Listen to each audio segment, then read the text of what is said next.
মাধ্যমে আমরা নিজেদেরকে মনে করিয়ে দিতে চাই যে আমাদের দায়িত্ব কি ছিল, আমাদের প্রজন্মের দায়িত্ব কি ছিল, বাংলাদেশের সাধারণ নাগরিক হিসাবে আমাদের দায়িত্ব কি ছিল। আমরা মূলত আমাদের নিজেদের দায়িত্বকে মনে করিয়ে দেওয়ার জন্য আমরা আসলে শহীদদের স্মরণ করি এবং শহীদদের যে হিরোইজম, বীরত্ব, শৌর্য, সেটাকে আমরা আমাদের পাথেয় হিসাবে নিই যে আমরা যদি আবার ওই পরিস্থিতির মুখোমুখি হই, আমরা যদি আবারও ফেসিবাদী শাসনের মুখোমুখি হই, তাহলে যেন আমরা আবার তাদের প্রেরণা অনুসরণ করে লড়াই করতে পারি। তো এই জন্যই আমাদের শহীদদের, আমাদের লড়াইয়ে এবং আমাদের দীর্ঘ দশকব্যাপী আমাদের শুধু ছাত্র নয় বরং সব রাজনৈতিক দল এবং সব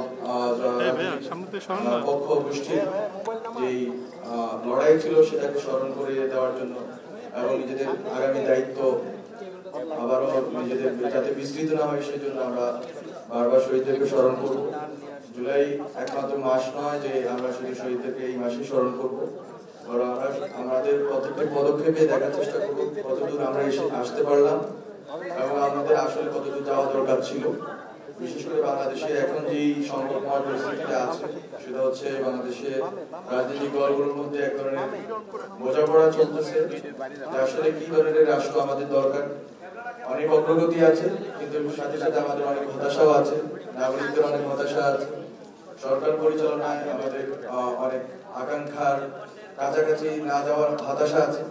কিন্তু স্টিল আমরা চাই যে আশার জন্ম হয়েছিল সেই আশা যেন আমরা পূরণ করতে পারি। এই পথ দীর্ঘ, অনেক দিনের লড়াই। আমরা মনে করি না 1 বছর 2 বছরের মধ্যে এই লড়াইয়ের ফসল আমরা পাবো, কিন্তু আমরা যদি লেগে থাকতে পারি এবং শহীদদের প্রেরণা অনুসরণ করতে পারি, আমরা আশা করি বাংলাদেশকে একটি গণতান্ত্রিক এবং সর্বজনের সকলের রাষ্ট্র বানাতে পারবো, সকলের নাগরিক অধিকার রক্ষার একটি রাষ্ট্র বানাতে পারবো। তো আমি একটু বলে দিতে চাই, আমাদের একজন অতিথি আজিজুর রহমান খান, শিল্প উপদেষ্টা, উনি কিছুক্ষণ বক্তৃতা দিয়ে চলে যাবেন। এছাড়া আমাদের মধ্যে ইতিমধ্যে আমাদের সংস্কৃতি উপদেষ্টা মোস্তফা সরোয়ার ফারুক এসে উপস্থিত হয়েছেন। সবাইকে ধন্যবাদ জানিয়ে শেষ করি।